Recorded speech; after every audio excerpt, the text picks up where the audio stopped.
Finally, after spending hours alone on the seas, Reuben was able to radio out for rescue. So Ms. Burneth radio got the frequency and was able to receive the message too. He and her team saw that they were close to them. They decided to embark on a search and rescue. Shortly, they arrived at their location as they rescued them. But King K asked Reuben why he had brought his family on a dangerous treat and not send them to school, but Reuben said they had done it before, and for his information, they are on break. The conversation was about to hit up before Ms. Burneth intervened. They talked about the beast and why it had attacked a boat, but the doctor insinuated that it might have saw the boat as a rival and decided to attack. Immediately, it hit Ms. Burneth's boat too, then roars up, but the doctor thinks the beast is beautiful, both King K. So the beast swims side by side with the boat. Now Ms. Burneth and her team must get the beast blood. As she runs out towards the boat, knows to get a shot at the beast, but the beast was far away. She needs to be closer. Now they had to speed up. Immediately he saw her, he stretched his hand to Bella, but then the dinosaur saw her as it went after her. It almost got Bella. Reuben and his two daughters was on an expedition for a family lone time in the sea. The older daughter brought along her boyfriend Xavier, so her dad can at least bond with him.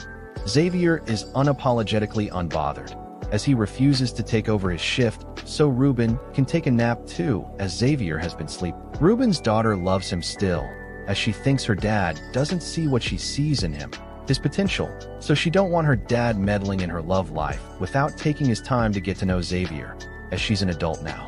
Shortly, Xavier's girlfriend saw two unverified aquatic beasts approaching their boat.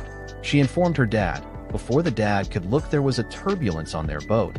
They became afraid. The dad asked the little girl to grab the wheel, so she holds it while the dad and her older daughter tries to inspect the boat, but he found nothing, so he was pulled back up. Still, they have no idea what had hit them. Immediately the beast came underneath their boat. As they struggle with the boat capsized in the water. As the three of them jumped into the water, Xavier was on the deck, so Reuben swims to help him out because the door can't open anymore.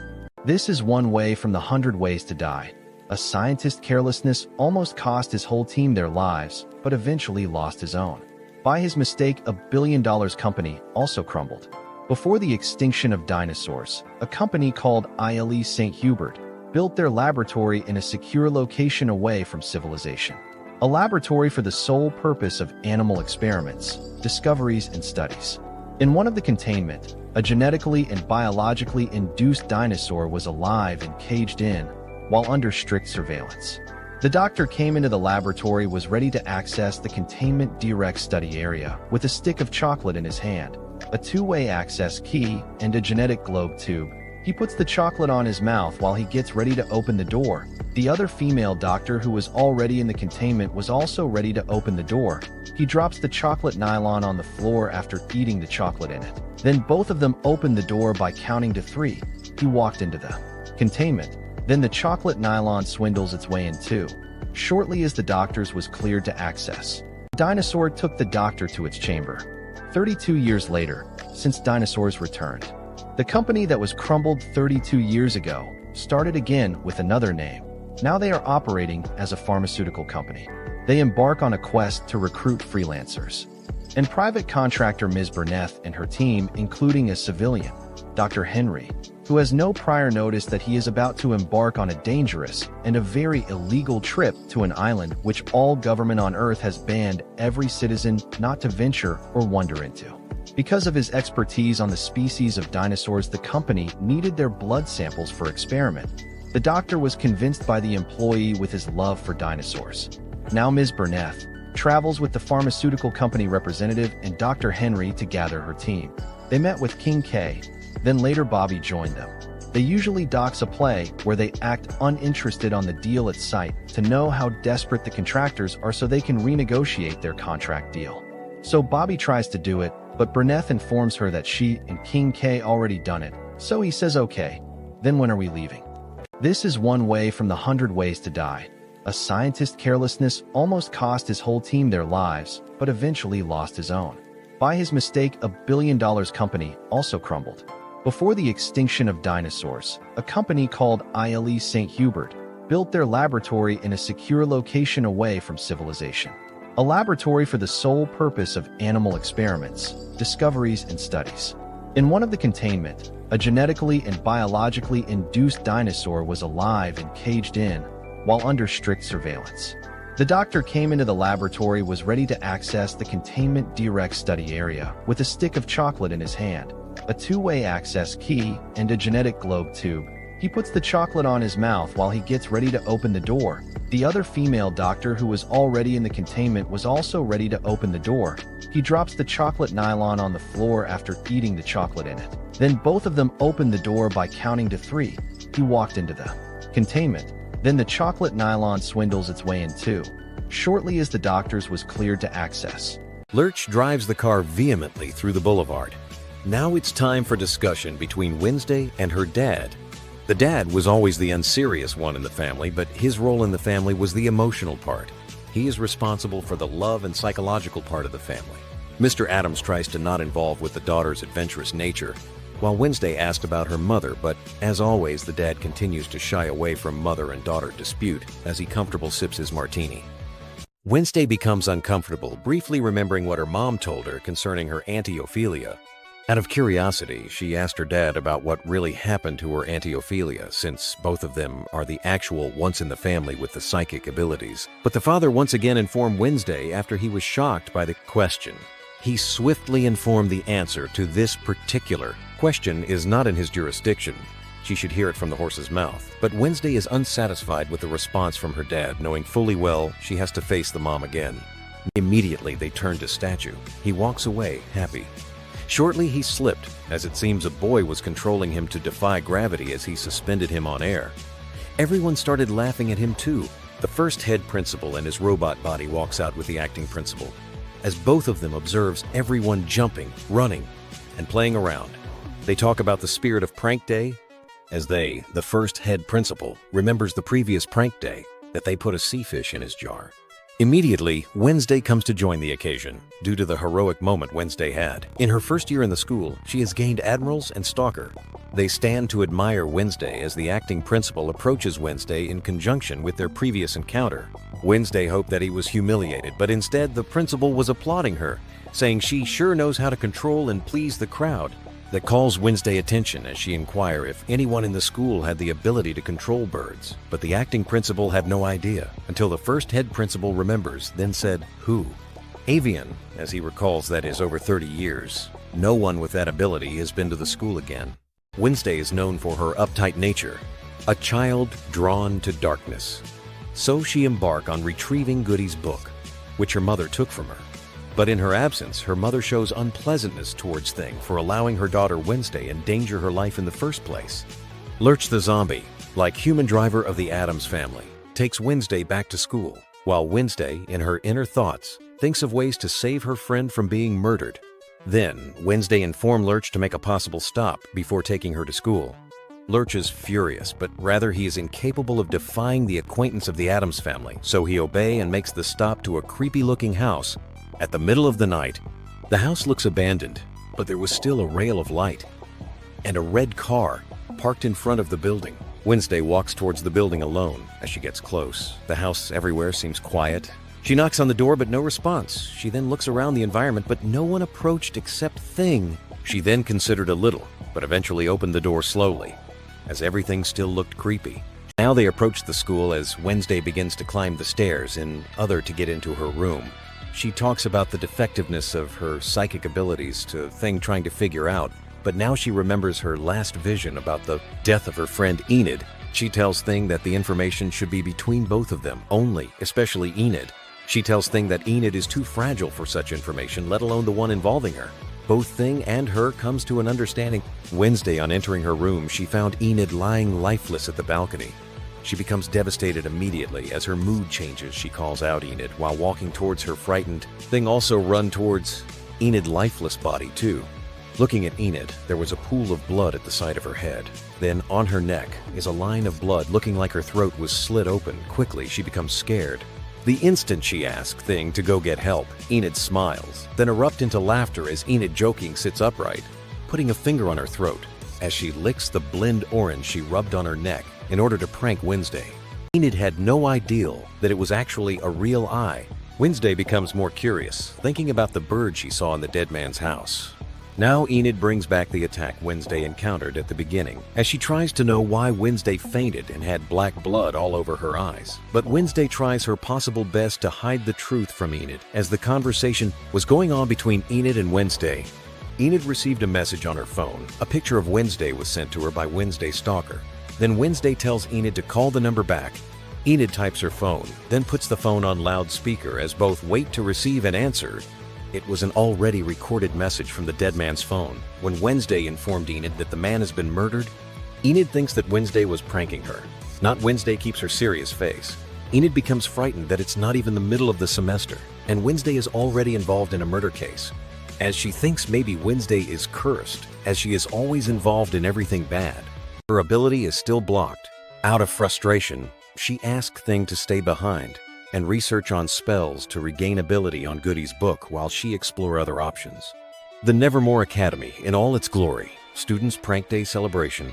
Everyone seem excited, as few of the students express their talent by taking it out on their fellow student. Some joke about it, some find joy in others' mystery, while some flirt with each other. Enid's ex-boyfriend Jealousy stares at her, standing and flirting with the new boy in his betraying feeling. Wednesday, brother and friend, approached Enid's ex as they try to cheer him up. Wednesday's brother's friend is an insert controller. He acts on Enid's ex approval to disrupt the conversation between Enid and the new boy with the blood-sucking inserts. He controlled them to fly to where Enid and the boy was standing. On getting there, where they were, they start to bit the new boy standing with Enid. Immediately, he tries to pull his sweater as he lies down on the floor. Enid looks scared as she doesn't really know what was happening to the new boy. Everyone around began to laugh at the new boy. Most amusing, Enid's ex seemed very excited. She becomes more curious that maybe a lead from the man can help her save her friend, so she touches the dead man, trying to use her psychic abilities. But it seems her ability is having a glitch, as it looks like her ability is out of duty. Because of the encounter she had last, when her friend Enid touched her, putting her into premonition where she saw that Enid died because of her. She tries harder for her psychic abilities to work, but it seems not to be working. She held the man's hand firmly, but no premonition for her. She becomes scared that her ability is not working. Immediately, the police siren approaches. She tries to escape when the deputy chief of police opened the door, pointing a gun at Wednesday's face. Wednesday stands still as she has been made. Wednesday is at the police station being interrogated by the female police officer who initially pointed a gun at her. But Wednesday is undoubtedly relaxed as she exchanges interrogation pleasantries, knowing fully well that she is innocent. But the officer questions her involvement, showing her a picture of the first murder case, as she was initially present at the first murder scene. Now she is at the second one. That is not a coincidence.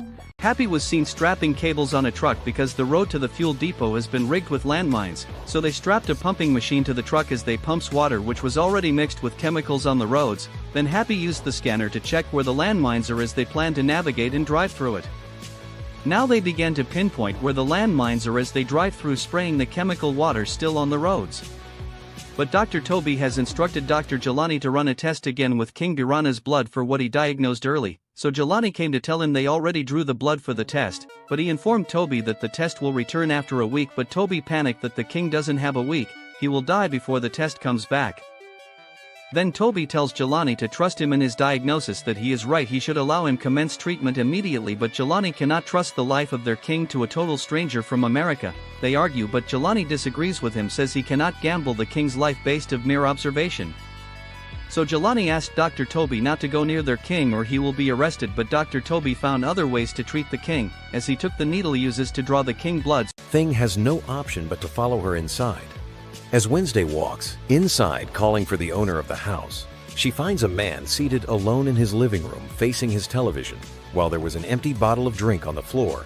Wednesday quickly walks towards the man. As she turns the chair to face her, behold, he was a dead man, with his eyes plucked from the socket, his mouth wide open. Wednesday is frightened, terrified, but still calm as always. Then she continues looking at him. Thing tries to observe the dead man too, as Wednesday remains speechless.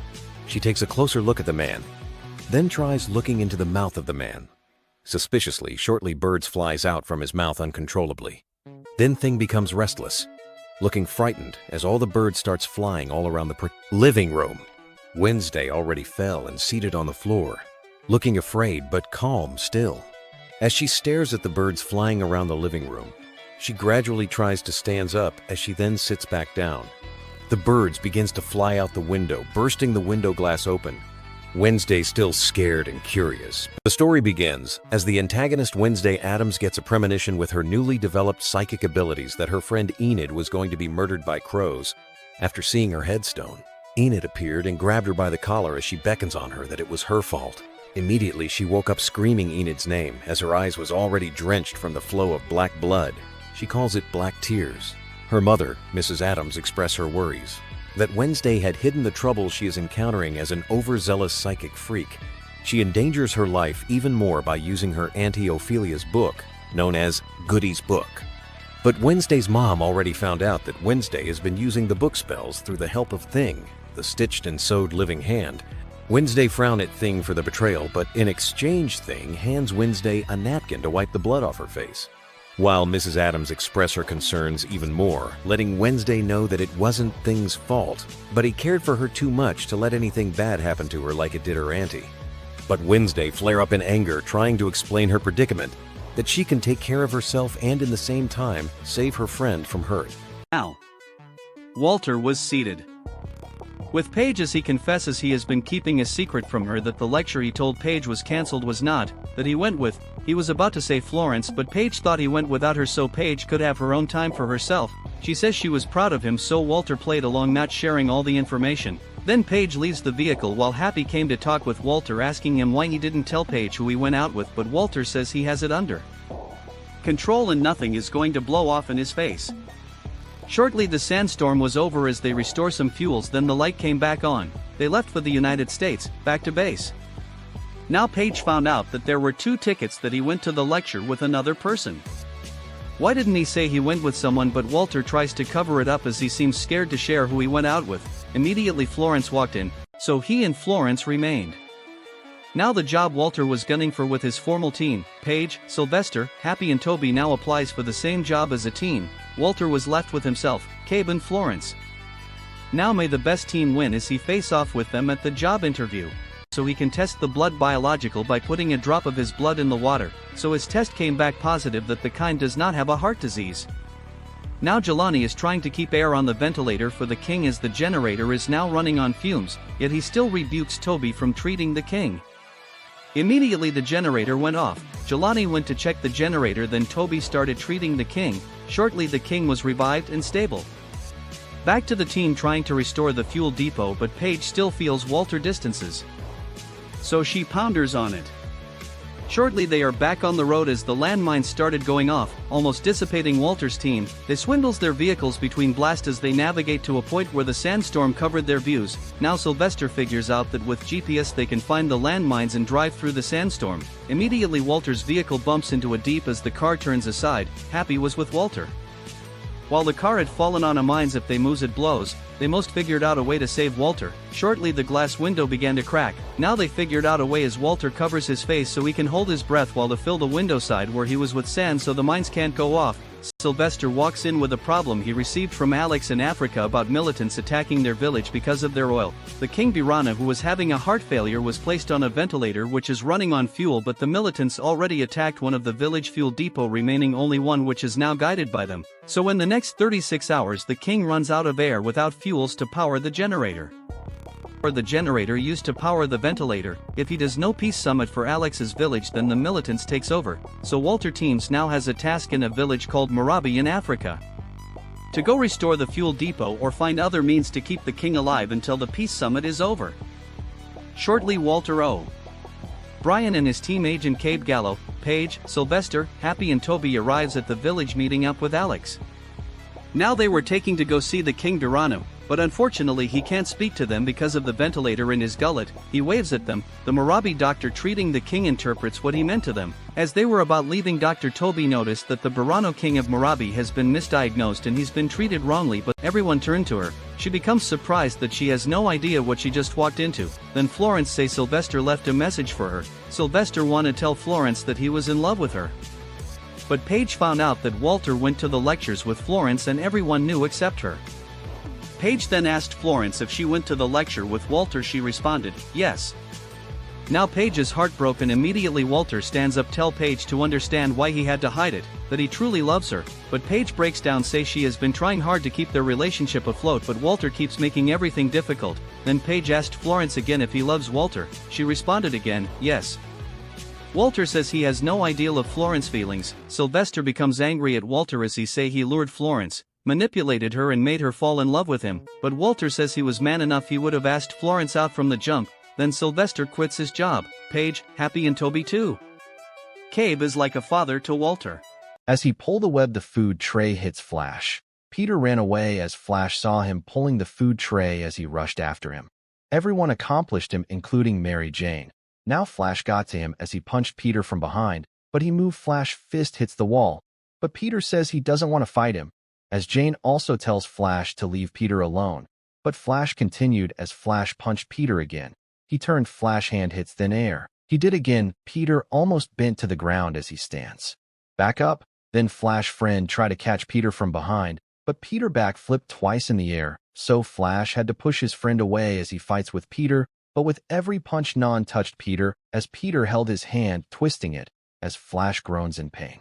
Then he pouched Flash as everyone becomes scared of Peter. They called him freak. Even Mary Jane was still surprised at him, wondering what is going on with this new development with Peter. Peter ran away as he saw how scared they were. Peter and Harry get aloft together and attend classes at Empire State. Mary Jane works as a waitress and struggles to get acting auditions.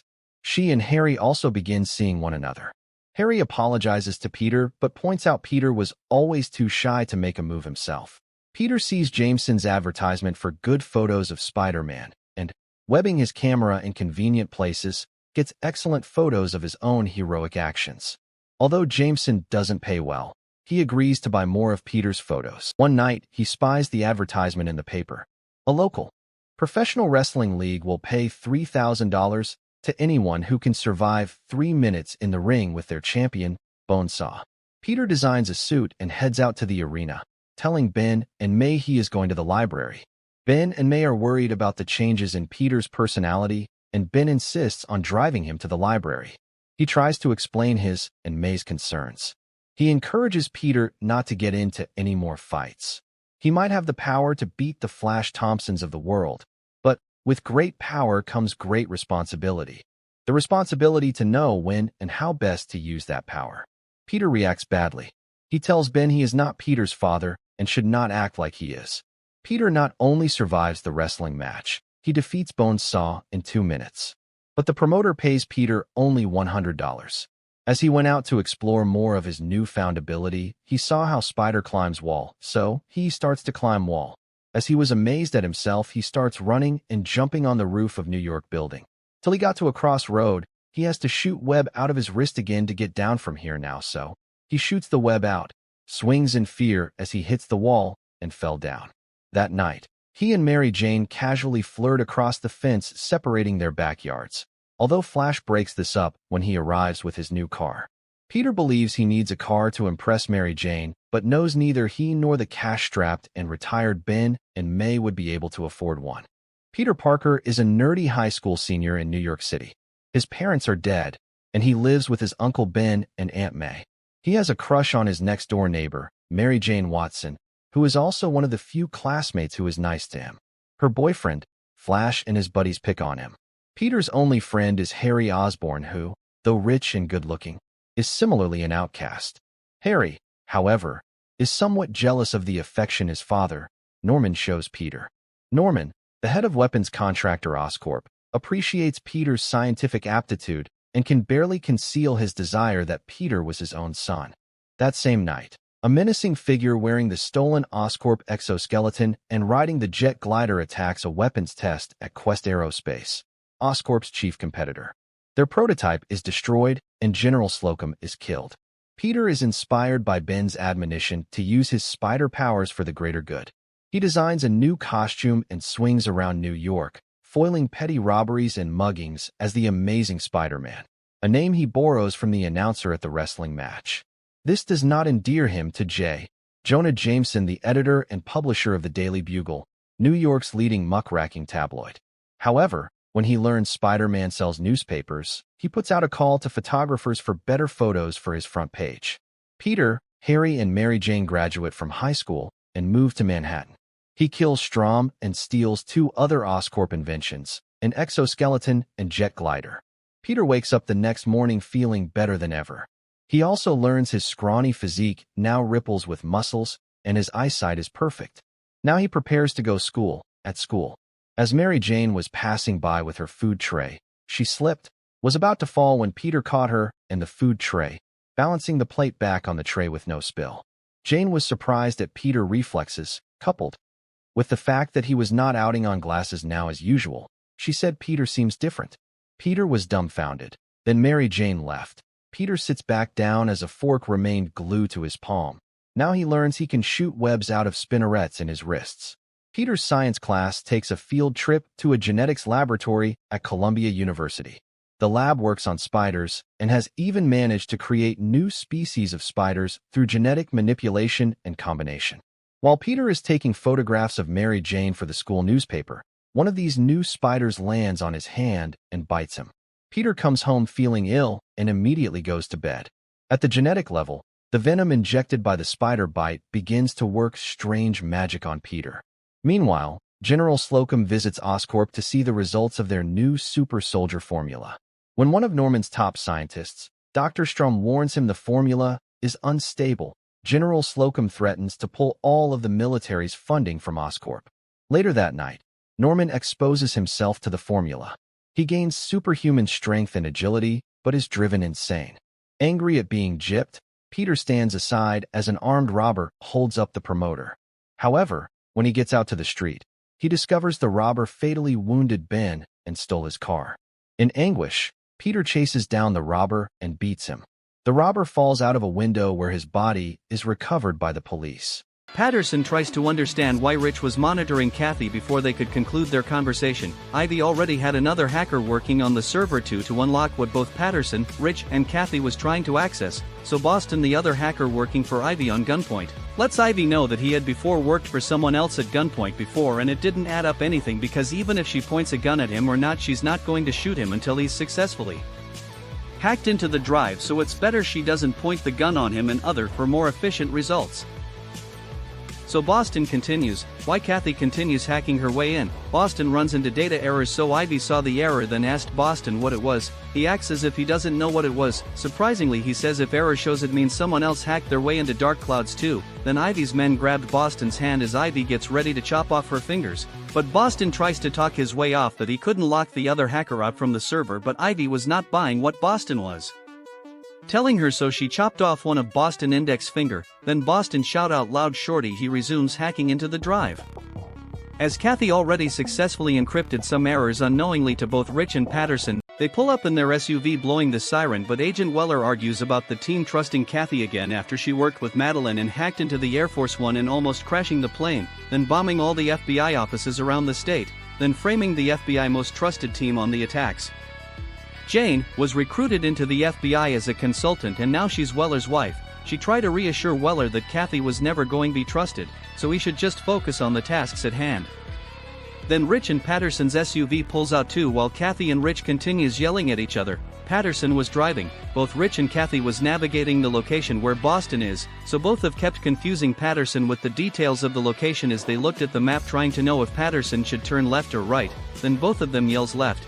Patterson then takes a hard turn left. Then at the end Kathy acted as if she was locked out from the server by another hacker. Both Rich and Patterson look surprised. But Rich doesn't trust Kathy still, as she blames Kathy that she wanted it to look that way, that she hacked into their system, accessed their files, then encoded an error message, and that the whole thing was a ploy to waste their time. But Kathy tries to defend herself as Rich and Kathy argue. Patterson yells at them to be quiet, slightly trusting Kathy at this point because she had saw Rich blocking of Kathy from their server a while ago, so tells them she thinks they are on the same side so they should stick together. Now they try to know who else was in the Dark Clouds, so Patterson checked the code of the other hacker. She was familiar with it because she had worked with Boston before, so she tells them to check out the code. Both Rich and Patterson recognized it too, as both of them, says Boston. Now the three of them tries to hack it fast, They try to get the location of the hacker and other to save Boston, because they knew Boston can only do these kinds of hacking when forced to, so he's in danger. A little secret: 3 of them were called the Three Mouse when they were working as a private contractor, but Kathy went rogue while Rich and Patterson started working for the FBI. Now they started brainstorming for any lead, try to get a phrase, see a mistake, crack a code, any slight lead to get them to know what they should be looking for that can lead them straight to Boston. But it seems Rich and Kathy isn't going to get along anytime soon, or maybe never. They continue to argue profusely until both three came to an understanding to focus on the tasks at hand rather than fuel the grudges between them. So they finally focused and worked together to hack their way in. As they got Boston's location, they went after him after they informed their FBI team, Agent Weller, Agent Zapata, and Jane Doe. But Robbie still believes they had a deal at the end. The ghostwriter gives Robbie a second chance by leaving Mark's body and going into Robbie's again, so Mark became afraid while Daisy was kneeling with one leg in front of him. Now Ida already started reading the Dark Hood book, processing every information, the knowledge of the universe piercing through her eyes like a two-headed sword. She's almost ready to understand how to build a portal between dimensions, a portal capable of connecting the abstract world and the physical world. Now Ida finished reading the Darkhold book, ready to build the portal. She wears the hand gloves Dr. Radcliffe prepared for her as she instructed, then she started building the portal. Few minutes into building, Coulson started getting socked away into oblivion, but Fitz grabbed him immediately, trying to save as Ida continues building the portal. Coulson was almost wiped out shortly Ida finished building, then Dr. Radcliffe launched it immediately. They saw Fitz holding and pulling. Coulson, May almost went after them to help Coulson, but Radcliffe stopped her, saying she might die going through that portal. Coulson pulls himself strongly as both Fitz and Coulson was finally out. After Eli Robbie's uncle wasp himself with the time machine, both Fitz, Coulson and Robbie was dragged to another dimension, where no human can see, touch or feel them. The ghostwriter inside Robbie begins to fight with Robbie because Robbie's body is no longer existing. Robbie starts to freeze up from his inside, while May speaks to Mark on ways they can help Coulson, Dr. Fitz, and Robbie to come back to the land of the living. May brings out the Darkhold book, which contains the secrets powers of the universe. This book can corrupt a man. The information in the book can't be comprehended by a human mind. When Dr. Radcliffe tries to read the book, he felt like the book was damning his soul. The information he was getting was too much. He had to close the book immediately. Just shortly after that, Dr. Fitz figured out that since Ida is a robotic android which was built away from government supervision by Dr. Radcliffe and himself, Ida can handle a quadrillion function because her mind can't be corrupted. So she's a perfect fit, but Coulson argues with Fitz that he jeopardized the laws of the state. Building a robot without the authority supervision is prohibited, but Fitz tries to explain since Coulson had to step down as the director of S.H.I.E.L.D., he has no obligation to involve him in the matter. The ghostwriter inside of Robbie had to leave his body and straight into Mark's body, possessing him, while he controls Mark to go fight off the bad guys. Mark jumps on a bike then drives off from the plan. Daisy has no option but to follow him. Now Daisy jumps into Robbie's car as she goes after Mark. Robbie, see an opportunity to exact his own revenge, follows Daisy in his car, while of course Daisy can't see him. Daisy began to chase him. As she meets up to him, she asked Mark what he was doing, then asked him to pull over, but Mark replied and said he's doing what needs to be done and Daisy shouldn't dare to follow him. But Daisy chased after him still. Mark speeds up then takes a hard turn, but Daisy followed up close, tailing him to a narrow pathway. Daisy scratched the car's body, but the car is still in good shape. Daisy said the car heals itself. Not until she came to a roadblock, but Mark found his way through. Daisy was about giving up, while Robbie was telling her to follow the left, but she can't hear him, as she tries listening to radio to know where Mark went. Just know that the car Daisy was driving is Robbie's car, so when Robbie keeps telling Daisy to drive and she couldn't hear him, he then hit the car out of frustration. Daisy sensed Robbie as the car reacted to Robbie's hit. Now Boston doesn't know who Kathy is person, but he was disappointed that she didn't meet his expectations. Now Boston and Rich argues that they handed a deal to Kathy even after what she did. Boston thinks the FBI is not proficient enough to be handing a consultancy deal to Kathy.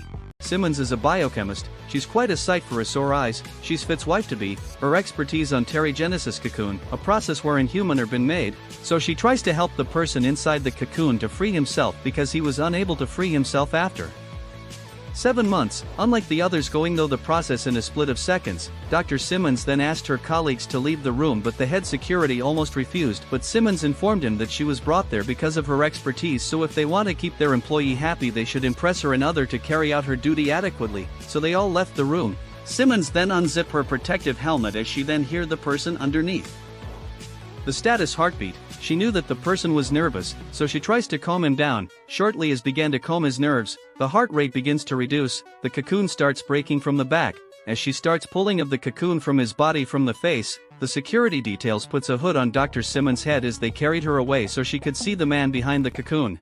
Patterson and Rich had to con Kathy, the psycho computer hacker, into their FBI database office to be able to hack into the dark clouds and stop Ivy the terrorist operations before she hurts anyone else unknowingly to them that she's undercover working for Ivy.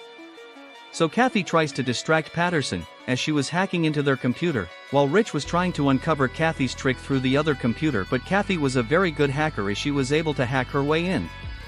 Though Rich is a previous ruse creator and a professional con artist, he sure didn't trust Kathy, so while Patterson had given Kathy access to their computer to try and hack into Madeline's drive, Rich was trying to wall Kathy in so she could not access other FBI secret data. Then Patterson noticed what Rich was doing when Kathy complained that the computer is slow. Patterson had to go meet Rich, leaving Kathy alone with FBI computer. Now she's in the server. Robbie starts to freeze up from his inside, while May speaks to Mark on ways they can help Coulson, Dr. Fitz, and Robbie to come back to the land of the living. May brings out the Darkhold book, which contains the secrets powers of the universe. This book can corrupt a man. The information in the book can't be comprehended by a human mind. When Dr. Radcliffe tries to read the book, he felt like the book was damning his soul. The information he was getting was too much. He had to close the book immediately. Just shortly after that, Dr. Fitz figured out that since Ida is a robotic android which was built away from government supervision by Dr. Radcliffe and himself, Ida can handle a quadrillion function because her mind can't be corrupted. So she's a perfect fit, but Coulson argue with Fitz that he jeopardized the laws of the state. Building a robot without the authority supervision is prohibited, but Fitz tries to explain since Coulson had to step down as the director of S.H.I.E.L.D., he has no obligation to involve him in the matter. Boston is almost into the drive. Ivy thinks he's delaying her on purpose. She raises the scissors used to cut off Boston's finger again, then Boston shouts he has unlocked the drive, then Ivy's men grabbed Boston. Shortly the FBI arrived. They walked into the building, where they saw Boston standing on pressure plate bomb. Now everyone becomes scared. Boston is terrified. His hands were tied behind while a duct tape was placed on his mouth and other to restrict him from talking or shouting. Now Weller informs Boston not to make any tacky move, that the plate is set on Boston weight. If he tries to step out or make any little changes on the weight, everyone in Boston will blow up. So Kathy and Rich place computers on the table to try to know how to defuse the bomb. Patterson informs Kathy to try hack into the dark clouds again while Rich research on how to defuse the bomb on their own. Now Mark was waiting for Robbie at room where the portal was built because now he understands what Robbie has been dealing with all these years. Immediately Robbie wasped through the portal too, then Mark helps him up. Simmons is a biochemist, before she could catch up Mark. He had already reached where he was going. He drives into the warehouse. As he drew out his gun, they started shooting at him while he shoots back. He grabbed the one that tried to escape by the collar. As his eyes starts to turn red, Daisy storms into the warehouse too, taking down one of the thugs with the back of the car. She comes down from the car as she begins to beat them up. They shoot at her too, but she defends herself before she picked up the gun to shoot back before going after Mark. Robbie had already gotten to Mark as Mark was the only one who can actually see Robbie, so Robbie tries to negotiate with the Ghost Rider inside of Mark. This is the first time the Ghost Rider had a face-to-face conversation with Robbie, saying he's been a voice in Robbie's head for many years, but Robbie says they had an agreement for revenge. Robbie finally convinced the Ghost Rider to give him a second chance to finish what they started, but the Ghost Rider says there is no we, says their time together is over. Smoke is disoriented, not understanding what is really going on. They had to close the party and let everyone go back home. They all had no idea of what the three white people that came early were. Everyone who stepped out of the house club were turned to vampires. Smoke, Sammy, Smoke's wife, Slim the pianist, and the designer's wife were the only ones remaining in the house. The husband and wife designers had an only daughter in their shop, so the wife already asked the husband to go drive their car close so they can go home to be with their daughter. Not knowing what was awaiting them all, he left too. Now the devil vampire stages a campfire gathering as they all have a vampire party, singing in uniform, in an articulated voice union, with blood all around their faces. The fun start to turn into ritual, as the devil sings his rite, reciting everything like it's his poem. The united choreography being displaced in such manner was well articulated. Now Stack woke up, and because he has not been invited and he was locked in one of the rooms where he died, he then asked Smoke to let him of the room. He tries to convince Smoke that he wasn't dead. He remembered everything they both went through, but Smoke's wife, Annie, already knew what he is now, so she tries to tell Smoke not to believe Stack. Now Smoke almost believed him. As he walked away, Stack burst open the door anyways. As the door fell on Sammy, immediately he stood up. Annie then poured what she had mixed with some urban roots to make a concussion on Stack. He was burned, so he ran outside too. Shortly the doorman came back. Standing outside the door, he called on Slim to invite him in. But now Smoke, Annie, Sammy, Perling, Slim and the designer's wife approached the door, wondering why he was still standing outside and talking to Slim.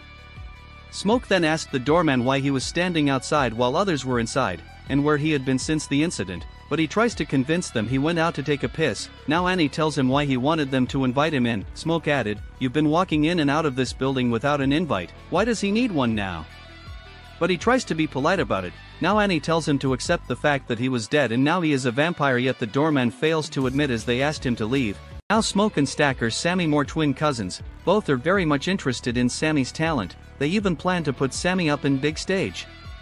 Sammy, an 18-year-old boy who has never been in love with a woman before, now meets Perling, a pretty young black woman. She's very attractive, she's unintentionally beautiful. While Sammy and Slim performs on the street to encourage people to show up at the joint, Perling looks at Sammy interestingly. As the gaze was returned to, both gets acquainted, introduced themselves to each other. Only for Sammy to find out that she was married. Sammy asked if she was happy, but Perling warns Sammy to be careful. So one of Sammy's cousins, Stack, had a childhood crush before both Smoke and Stack left the province, but now they are back, big and better. Mary's mom and dad were half black, so she has a lighter skin. Now they think she's actually a white girl. Stack's little girlfriend Mary walks up to confront him because it's been over a decade since she last saw him. She was still in love with him too, but he wanted better life for her, so she helped married her off to a white man. In respect to the racism in the year 19th century, so he accustomed her to a wealthy white man just so she could inherit white men privileges, because Smoke and Stack were black men just like Sammy. The twin cousins, both very popular in the small Mississippi town in Chicago. They left poor but came back rich, so they opened up a new joint for night out and bar club, where Sammy could sing for their entertainment.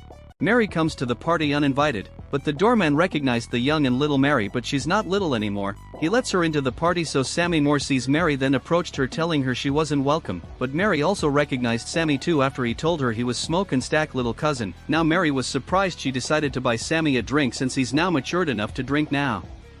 Smoke interferes, then sends Sammy elsewhere, but Mary wanted to speak with Stack, who she loves. Shortly Smoke left and Stack approached her. Now he tells her to give up on him, that he had already given her everything she wanted in life, but she doesn't really care about what Stack gives. She only wanted Stack. She wanted to be in Stack's life. Their Stack told her he loved her, but you sacrifice for the ones you love, so if letting her marrying someone else could provide security and better life for her, he would pick her better future that put through suffering.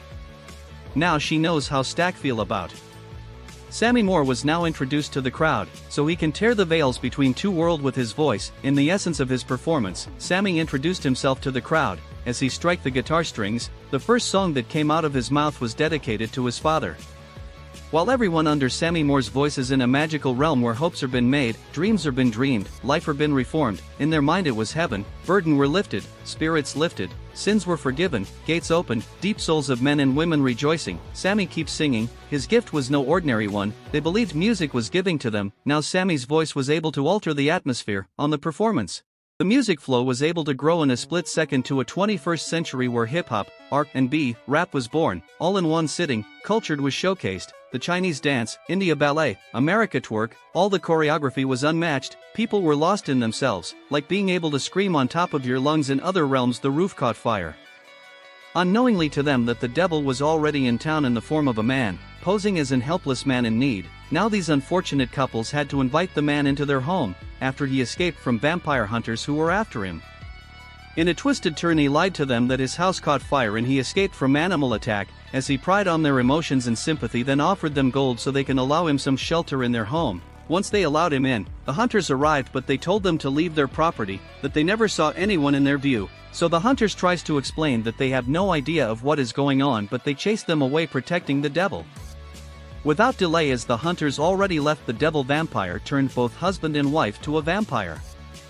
Immediately after Sammy finished singing, the devil and the couple he already turned and recruited into his army came to the joint where Sammy, Smoke, and Stack is, claiming to want to party with them, but Smoke and Stack told the doorman not to let the three of them in, that they should go uptown to the White Folks Club to party. But the devil is interested in Sammy Moore, the preacher boy. It's widely known that the vampire can't access your home without being invited in. So they left but stuck around. Since Stack and Mary dispute was already resolved, she asked Smoke and Stack to let her go speak to them. Mary had no idea what she was working into. After speaking to them, she tries to leave to go back into the house, but she was attacked and turned into a vampire too. When she woke up she went back, but because the doorman knew her, he invited her in again, unconsciously. Now Perling, who was also a blues singer but not good as Sammy, sings too. While everyone was feeling it, Mary went to report to Stack. Stack had no idea who she is now, so she took him to a private room to make out with him after convincing him about what he has been missing, leaving all her glory, her bosom, her natural traits. The doorman already left his duty post to ease himself in the woods, unaware of the dangers outside, so the devil vampire bit him too and turned him into one of the vampire. Unfortunately for Stack, she bit him till Smoke came to his rescue and shot her. She attacked Smoke, then ran out. Stack bleed out, then died. He was about leaving, but he remembered to collect his payment from Smoke. As Smoke agrees to pay him, Annie tells him to be careful, but Smoke wasn't careful enough. The doorman grabs Smoke out of the house as Smoke stretched out his hand. Then Smoke shot him out of fear. The people inside then dragged Smoke back inside. Now Grace's husband, the designer, now approached the clubhouse, asking Grace to join him. But the car is all warmed up. Now Stack comes back trying to convince Smoke to join him, that they can actually live forever now. Now Mary joined them, still trying to convince them to let them in or come to join them so they can all be one big family. But now Grace, the designer's wife, tries to prepare to fight them, saying she can't be inside that clubhouse forever. She has to see her daughter. As they all argue, she shouts out loud to invite them all in. Battle began as they all fight the vampire, almost dead all of them, until Stack bits Annie. Smoke then has to keep the promise he made to Annie if she was ever bitten. A stick through the heart can end the transformation into a vampire, so Smoke drives the stick into her heart. Mary and Stack had to run away from the house now. The devil still wants Sammy more, so he goes after him. Sammy run out as he tries to harm Sammy. Smoke drives the stick into the devil's vampire's heart after the sun heart destroyed the other vampires. In a town called Mississippi from the 19th century, a boy, Sammy Moore, is a gifted blues singer and a perfect guitar player. His voice can chase an evil spirit. When Sammy sings, the wind listens, the tainted heart heals. It can also be a light in an obscure darkness while lightening the darkened souls. It is known to all man that the devil is the prince of songs, but Sammy Moore voice got the devil himself thrilled. Sammy is a sharecropper from the sunflower plantation. He is also the son of a pastor, which makes it even more interesting. It's believed from the Christian of old that blues is the devil's song, so Sammy's father never wants him to ever sing such songs. Scientist fired still on other location in an attempt to shoot Yelena, because the doctor scientist knew who sent her. As he tries to explain the situation to Yelena, but she wouldn't listen. The gunshot he was firing randomly had hit the hostage Yelena had tied up, so Yelena grabbed the scientist from behind as they struggled with the gun. The doctor stabbed Yelena. Oh no! Did you just bang yourself in the face? Yeah, Yelena, I guess it's better falling from the skyscraper than to get mobbed in the face. Yelena said she needed that face print for the scanner to the evidence room. Now she has no option left but to blow up the whole apartment. She blew it up as she then informed her employer that the job was done. And DeFountain's assistant had to save the world from him by using the kill switch implanted in him by OXE groups on Valentina's order. So let's just dive right to saving Bob from the Sentry's void. Alright, great. In pocket dimensions based on their worst memories. Realizing the only way to stop the void is from within, Yelena enters the darkness to reach Bob's consciousness. There, she faces her haunted past as a black widow and finds Bob hiding in a recreation of his childhood bedroom, where his father abused him. The other Thunderbolts soon join them, and together they travel back to the memory of Bob's initial experimentation in Malaysia, where he volunteered for the procedure, hoping to improve himself after becoming an aimless drug addict. The Thunderbolts confront the void, but are swiftly overpowered. As the struggle threatens to fully consume Bob, the team intervenes, affirming their belief in him. Their solidarity empowers Bob to regain control, overcoming the void as light and normality return to the city. Now you're bouncing out. When she arrives at the site, Bob creates a diversion by drawing enemy fire, allowing Yelena, Walker, and Ava to escape, only to sustain no injuries despite being shot. Bob then uncontrollably ascends into the air before passing out and crash landing back at the compound, where he is captured and transported to the former Avengers Tower in New York City, now renamed the Watchtower. DeFontaine intends to introduce Bob to the press as a superpowered protector akin to the Avengers, hoping the PR stunt will avert her impeachment. Meanwhile, DeFontaine's agents pursue the Thunderbolts before— Oh, this is the view I like, dude. Who are you chasing? Ooh, thanks, Commando. So refreshing, beautiful. It is elegantly done. Can I have thumbs up? What a turn that brake. I sure need some like that in my bike. I think I can register for a few lessons. Ooh, geez, men. Are you also one of the Superhuman Project crappy crap? Oh, you crashed their ride. Why? Like the James Bond. With the threat neutralized, the Thunderbolts prepare to apprehend DeFontaine. However, she manipulates public perception by staging a press conference in which she rebrands them as the New Avengers. The Thunderbolts reluctantly agree, but Yelena threatens DeFontaine if she betrays them again. In a post-credits scene, the New Avengers and Bob discuss an ongoing— Let's go to the beginning, please. In Malaysia, the story begins as Yelena Belova in complete disoriented of herself as she feels she has no purpose or drive or happiness like everyone else. She thinks if she buries herself in her jobs, she might fill the void, so took up a contract job to destroy a laboratory on behalf of CIA Director Valentina Allegra de Fontaine to conceal her involvement with the OXE group's an experiment called Sentry, the Superhuman Project. Oh, superhuman, huh? Now I am beginning to get it. Yelena parachutes herself into the building as she fights through the guards like it was bananas. None of them could stand a chance with her. She fought flawlessly, 5-1 as she is still standing until she made her way to the chamber. She was still explaining her predicament to the individual that was her hostage. She was waiting for someone that could give access to the evidence room, or she might have no choice but to blow the whole apartment up. She tarries still until a doctor-scientist points a gun at her. She fearlessly confronts the armed scientist, walking towards him with so much confidence that she dispatches Yelena, mission, and Taskmaster to a covert OXE. Yelena arrived at the facility. Everywhere seems quiet. She worked in as she saw some few evidence on the desk of what was truly going on with the OXE group. John arrived too as he starts shooting. But hey, why y'all trying to bury each other? I bet y'all don't even know each other. Even you, bro, take it easy on a lady. Well, Yelena is not that innocent, so maybe go on, I guess. Oh my, what was that? Geez, man. Fighting until Taskmaster showed up and kicked John. Yelena prepared herself for battle as she was looking at Taskmaster, but she said she wasn't here for Yelena, so she went ahead to John. As they were about to fight, Ava Star appeared behind John as John gradually turned. He then said, "Now what?" Ava Star replied, "Oh, get over yourself." As she ran through John with her invisible suit to hit Taskmaster fell on the ground. Yelena was trying to fire Ava Star. She wasp away to meet Taskmaster again. They both starts fighting. Yelena jumps on Ava, attacking her as they fell on the floor before Yelena could hit her. Ava disappears standing beside Yelena. She's even drinking and woo, Sentry is all warmed up. Now this is the one I've been waiting for. The freaking Sentry. DeFontaine asked Sentry to kill John Walker, Yelena Belova, Ava Star, Bucky, and Yelena's father. So Bob, now the Sentry, asked the team to surrender as he doesn't want to hurt them. They refused as they pit themselves against Bob the Sentry. Alexei attacked the Sentry first, but the Sentry punched him. Bucky was about to shoot, but Yelena ran in front of him. Ooh, some brutality, Bob. Wait, is he some refined Superman? Because this dude, it's like he can't even begin to comprehend his own ability. What? Who does that? This guy encompasses both magnetic field force, invisible heat vision, impenetrable skin of a body, with infinite threshold of power. What else, bro? Like woo, telepathic? Two, what else? Keep surprising me, dude. Yeah, superhuman strength, huh? Hey, Crusher, chill, man, you can't go through him. Look what you did to yourself.